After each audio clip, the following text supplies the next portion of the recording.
Assalamualaikum warahmatullahi wabarakatuh.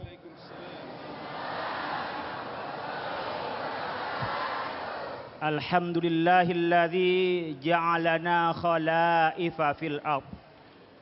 Wassalatu wassalamu ala Rasulillah wa ala alihi wa ashabihi wa mawala. La haula wa la quwata illa billah. Rabbana la ilma lana illa ma 'allamtana innaka antal alimul hakim. Hadirin jamaah Masjid Baitur Rahim, pemirsa TV One rahimakumullah. Tiada hari tanpa kampanye. Karena hari-hari kita adalah hari-hari kampanye, hari-hari politik, bulan-bulan politik. Bahkan kita setiap duduk di warung itu ngomongnya politik. Mau rapat di kantor sebelum dimulai pasti ngomongnya politik. Ibu-ibu ngerumpinya itu sekarang ngerumpi politik. Sudah lupa kalau barang-barang bahan pokok sudah mahal semua. Bapak-bapak juga begitu, ngerumpinya mudah sekali. Ketemu ngerumpi yang mana, bolak-balik itu yang dibicarakan. Bahkan sekarang ini cara ngerumpi tidak harus ketemu. Kalau dulu, kalau mau ngerumpi ketemu dulu, baru ngobrol. Sekarang mudah, pakai SMS ngerumpinya. Lupa harga pulsa sudah naik. Kita juga bisa ngerumpinya pakai apa? Broadcast, pakai BBM, bisa pakai Twitter, bisa pakai Facebook. Sarananya banyak sekarang yang ngerumpi.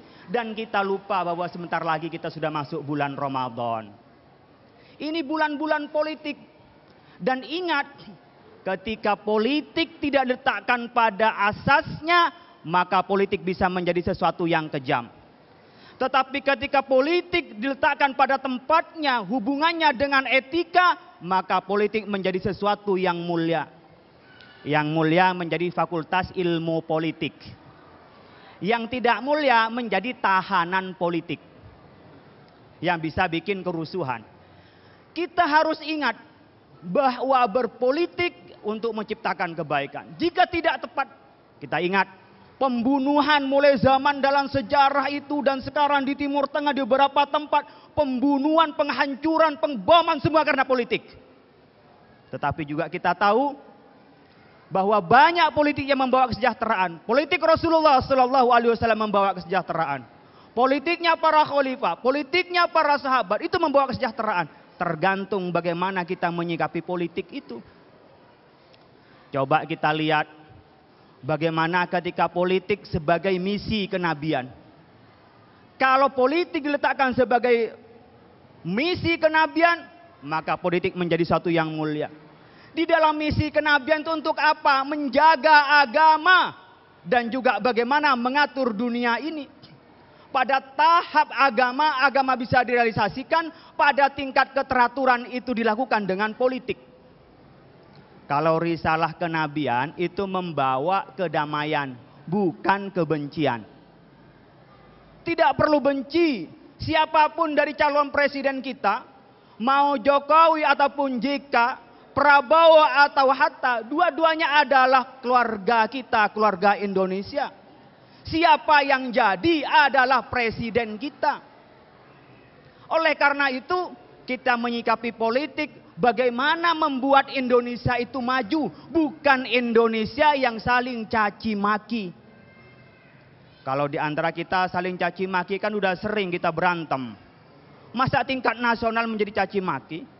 Maka pemilihan presiden itu menjadi ajang kemunduran umat manusia di Indonesia kalau kampanyenya menggunakan provokasi. Kekuatan yang dipakai adalah kekuatan provokatif.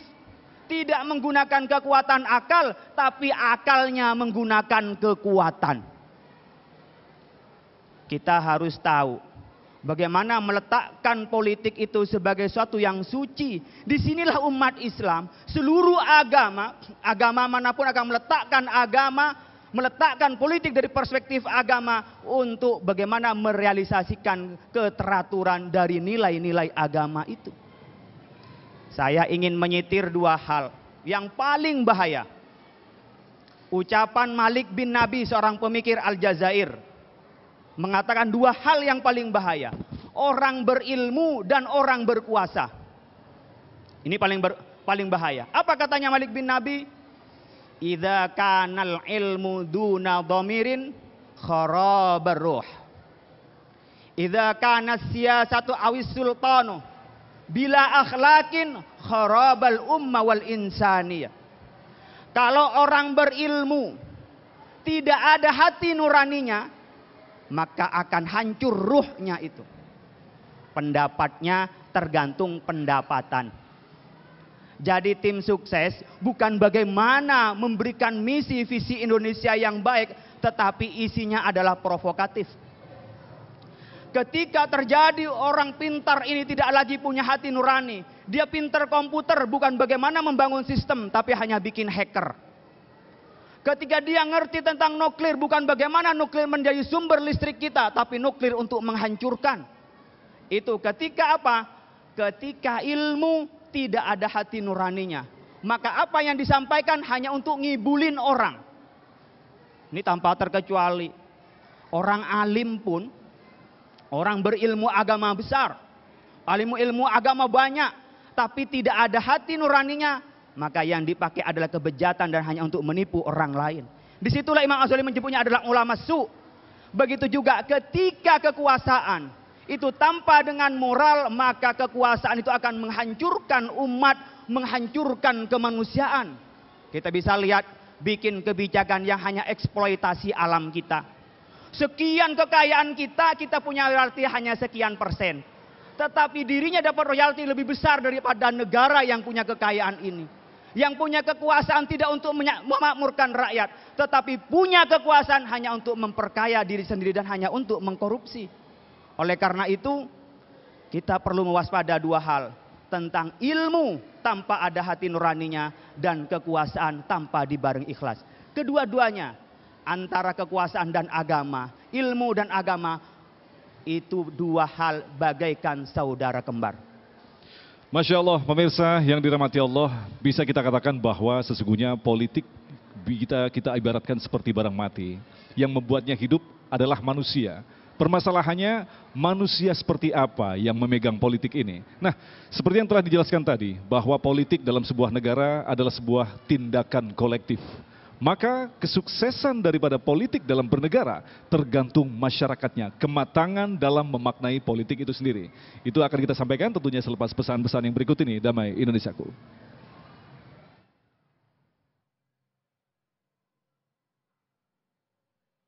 إذا أردنا أن نهلك قرية أمرنا مترفيها ففسقوا فيها فحق عليها القول فدمرناها تدميرا.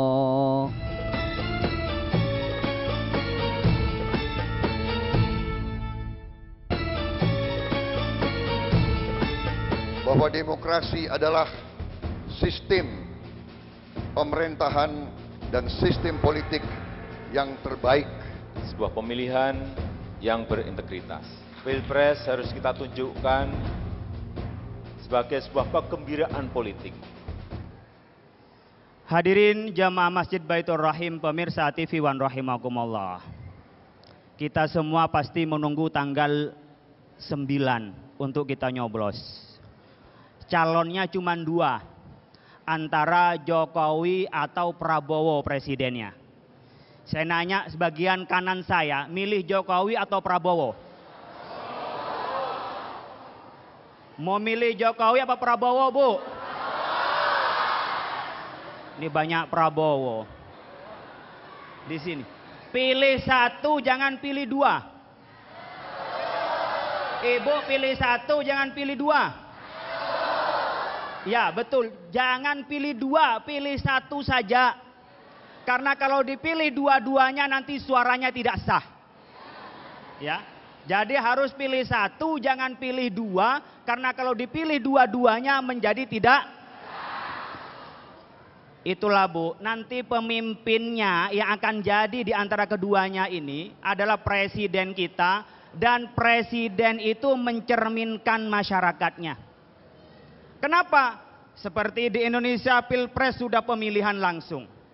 Maka bisa tercermin masyarakat Indonesia cenderungnya yang mana. Karena masyarakat yang punya. Kalau masyarakatnya punya integritas, maka dia akan memilih sesuai dengan hati nuraninya. Tapi kalau masyarakatnya itu karena mata duitan, matanya hijau, ya matanya hijau, kita kan hitam nih. Tapi ketika ngelihat dolar jadi hijau. Kalau mata hijau, maka berarti dia memilih karena dibayar. Dan ini yang dilaknat oleh Rasulullah sallallahu alaihi wasallam, baya'a imaman la yubayihu illa lidunya. Itu dalam hadis bahwa Allah tidak akan pernah melihat, tidak akan pernah menyapa, dan akan diberi siksa yang besar kalau ada orang memilih karena dibayar. Ketika dia dibayar, dia milih. Enggak dibayar, tidak memilih. Jangan diharap, jangan dikira bahwa memilih tidak ada tanggung jawabnya. Memilih ada tanggung jawabnya. Karena sosok pemimpin mencerminkan masyarakatnya. Ibu-ibu, bapak-bapak sekalian, kita ini memilih bisa karena uang atau karena bisikan. Kita bisa melihat ada orang mendukung Jokowi jika karena benci sama Prabowo atau Hatta. Ada orang memilih Prabowo Hatta karena benci pada Jokowi dan Jika. Yang benar yang mana, Pak? Memilih di Indonesia bukan berdasarkan kebencian, tetapi memilih karena kasih sayang. Karena ada tanggung jawab. Kalau ada orang berbuat mungkar, itu kita tidak perlu dibenci. Ada orang berbuat maksiat, tidak perlu dibenci. Terus kita senang, Pak. Bukan, kita kasihan dia, buang maksiatnya, buang kemungkarannya, kita selamatkan dia. Kalau republik ini ingin yang benar, ibu, bapak sekalian lihat visi misinya. Performanya dilihat, kondisinya dilihat. Siapa yang lebih meyakinkan untuk membawa bangsa ini maju? Baru itu dipilih. Kita ini sekarang harus minta ampun kepada Allah. Kenapa? Karena godaan banyak banget. Ada godaan uang, ada godaan jabatan, ada macam-macam. Itu yang terjadi pada kita ini. Maka kita mohon ampun kepada Allah Subhanahu wa taala dan mohon lindung kepada Allah Subhanahu wa taala. Kalau dulu Nabi Muhammad itu kena sihir oleh orang Yahudi namanya Labid bin A'sam. Menyihir Rasulullah, Rasulullah sampai tidak bisa bergerak dan sampai hilang ingatannya. Rasulullah kesakitan, hilang ingatannya karena disihir oleh orang Yahudi. Lalu Rasulullah itu didatangi malaikat dan dikasih amal-amalan. Tolong ini diamalkan dari umat Islam. Kepada umat Islam, tolong ini diamalkan. Catat benar-benar ini amalan Rasulullah. Tidak masuk sihir, tidak masuk godaan. Yaitu membaca surat Ikhlas, membaca Al-Falaq, membaca An-Nas sebelum tidur dan pada saat pagi hari. Untuk menghindari dari sihir-sihir. Dulu sihir langsung, sekarang sihirnya banyak. Termasuk apa sihirnya? Sihirnya iklan. Itu sihir. Sihirnya apa lagi? Sihirnya jabatan, itu sihir. Sihirnya apa? Uang, sihir. Kenapa? Karena kelompok itu sihirnya banyak sekali yang masuk pada kita. Maka kita mohon lindung kepada Allah Subhanahu wa taala agar hati nurani kita memilih sesuai dengan kebutuhan bangsa Indonesia. Oleh karena itu turun ayat Al-Falaq. Untuk mohon lindung kepada Allah dari godaan, dari makhluk-makhluk yang buruk. Bapak Ibu, jangan pernah meminta kita ini bebas dari godaan. Bebas dari ancaman, tidak perlu. Karena semua sudah ada ancamannya itu. Tetapi yang kita perlukan adalah mohon lindung kepada Allah Subhanahu wa taala. Maka turunlah ayat itu. Qul a'udzu birabbin nas, malikin nas, ilahin nas min syarril waswasil khannas alladzi yuwaswisu fi sudurin nas minal jinnati wan nas. Ini ayat tersendiri. Kalau Al-Falaq itu menyebutkan makhluk malam, makhluk pagi, itu termasuk sihir, orang hasud disebut. Tetapi ada satu surat An-Nas itu berbicara soal bagaimana bisikan-bisikan, rayuan-rayuan yang bisa kita tergeletak. Kita bisa dirayu oleh perempuan. Sekarang perempuan bisa jadi gratifikasi, Bu. Jadi alat sogok. Bukan hanya uang saja. Sekarang banyak itu bisikan-bisikan. Maka kita kul a'udzu birabbin nas. Kita mohon lindung kepada Robnya manusia. Rob, rububiyah. Tuhannya umat manusia. Malikin nas, yang punya kerajaan. Ini kadang-kadang kita bisikan-bisikan kekuasaan yang tak terkendali. Ketika nyapres, itu bukan untuk memajukan bangsa tetapi ingin berkuasa, itu menjadi malapetaka. Jadi tim sukses, dia ingin mendapat kesuksesan dirinya sendiri lebih dulu sebelum timnya itu sukses. Yang penting bayarnya berapa. NPWP. Nomor piro wani hafal semua, jangan-jangan pengalaman ini. NPWP, jangan sampai seperti itu. Apa? Min syarril waswasil khannas. Dari bisikan-bisikan manusia. Dari siapa? Minal jinnati wan nas, dari jin dan manusia. Oleh karena itu kita minta kepada Allah, mohon lindung agar negara ini menuju kepada keadilan. Negara Islam itu bukan berarti kita harus berdiri Islam dihancurkan semuanya, bukan. Negara Madinah yang dibentuk oleh Rasulullah sebagai negara kota itu plural, terjadi dari berbagai suku, agama dan lain sebagainya. Tetapi mengikat dalam satu ikatan dalam bentuk kontrak sosial untuk mencapai kebaikan, keadilan, kesejahteraan. Indonesia, NKRI kita, Pancasila kita bersepakat untuk bersama dari berbagai suku menuju kesejahteraan dan menuju keadilan di Indonesia.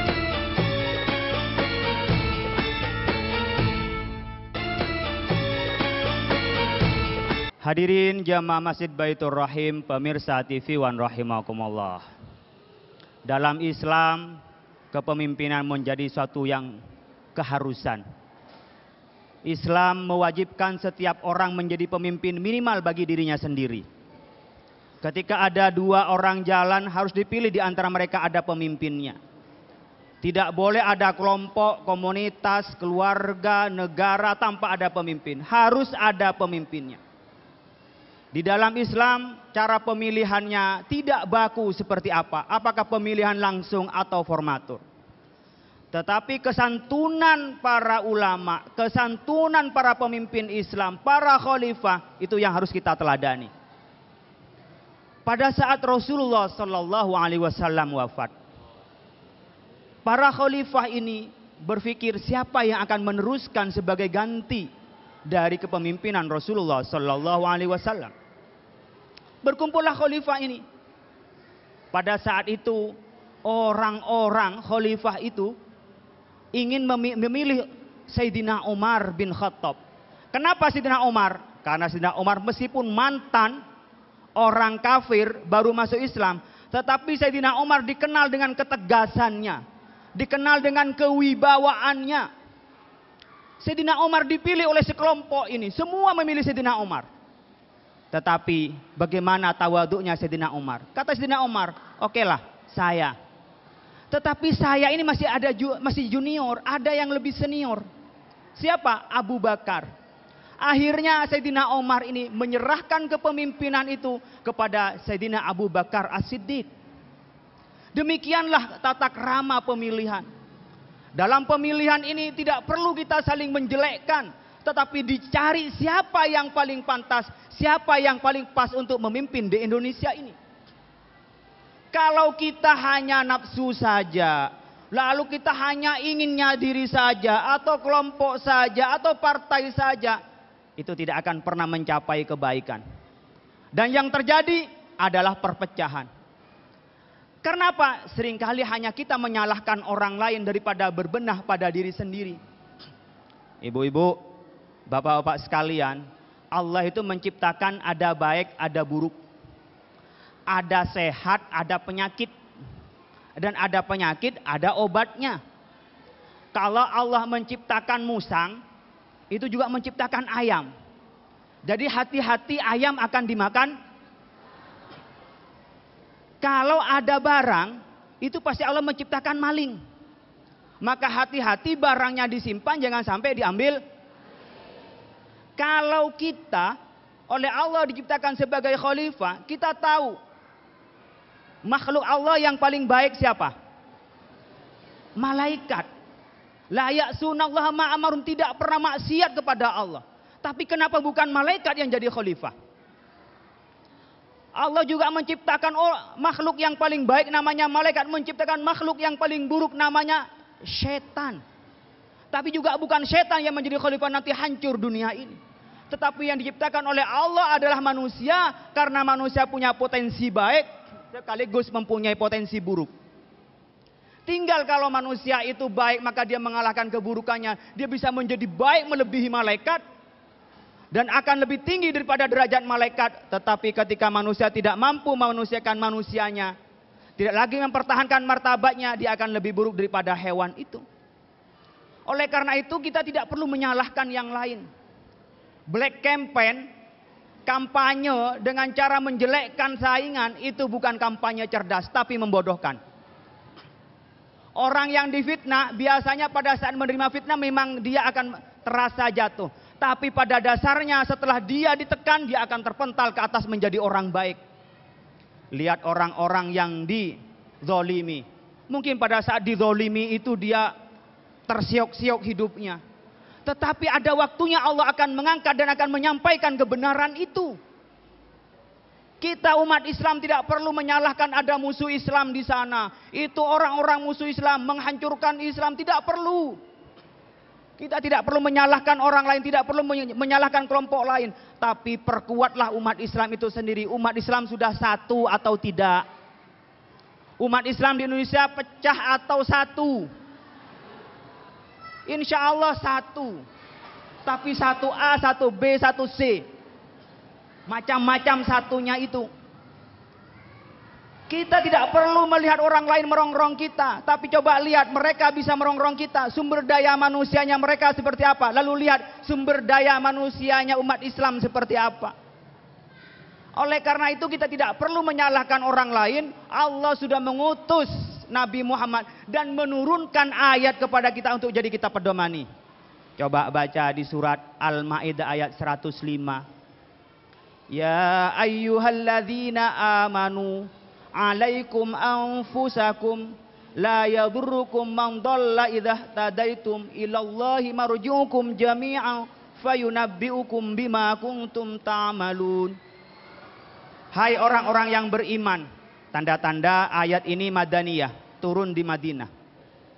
Jadi kita bagi orang mukmin itu diperingatin oleh Allah. Alaikum anfusakum, bagi kamu sendiri-sendiri. Gak usah mikirin yang lain dulu, Anda perkuat dulu. Kalau tubuh Anda ada imun, insya Allah tidak mudah diserang penyakit itu.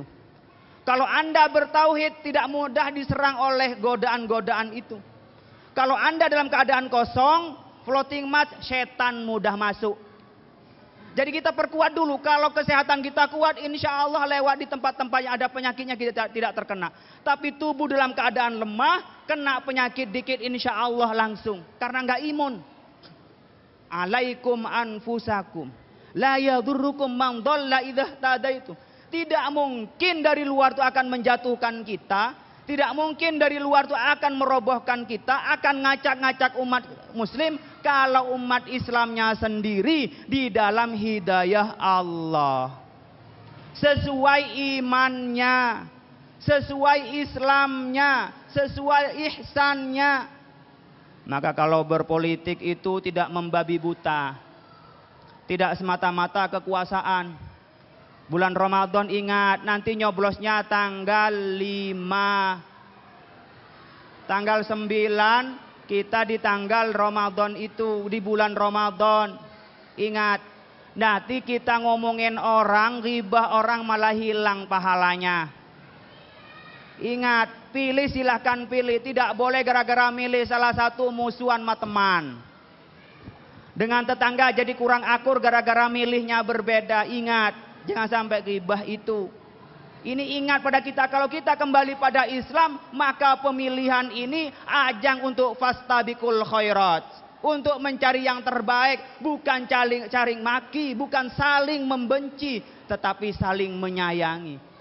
Kalau itu yang ada pada kita, ilallahi marji'ukum jami'an fayunabbi'ukum bima kuntum ta'malun. Kita akan kembali pada Allah.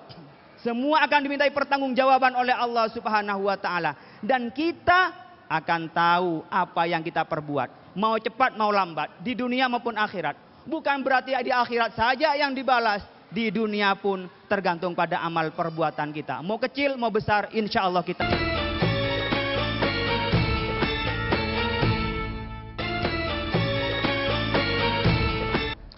Hadirin jamaah Masjid Baitur Rahim, pemirsa TV One rahimakumullah. Acap kali politik itu dekat dengan nafsu. Sehingga ketika nafsu yang berbicara, kerusakan yang ada. Orang yang berbahagia yang dirahmati oleh Allah Subhanahu wa taala ketika memandang politik sebagai alat bukan tujuan. Kalau kita melihat kekerasan politik, seharusnya bukan dibalas dengan kekerasan. Kalau ada black campaign, bukan dibalas dengan black campaign. Dengan cara menjelekkan, bukan berarti dibalas dengan cara menjelekkan. Karena api tidak mungkin dipadamkan dengan api. Najis tidak mungkin dibersihkan dengan najis. Najis bisa dibersihkan hanya dengan sesuatu yang baik dan suci. Begitu juga api bisa mati kalau dengan air. Oleh karena itu politik menjadi alat dan bisa mencapai pada kebahagiaan manusia ketika politik itu dikombinasi dengan akhlak. Ketika politik disetir, diarahkan oleh agama. Tapi ketika politik jauh dari agama, maka kekuasaan akan menjadi Tuhan yang kedua. Demikian juga ketika ada agama tanpa dibungkus dengan politik, maka agama menjadi tidak teratur. Agama bisa semau-maunya.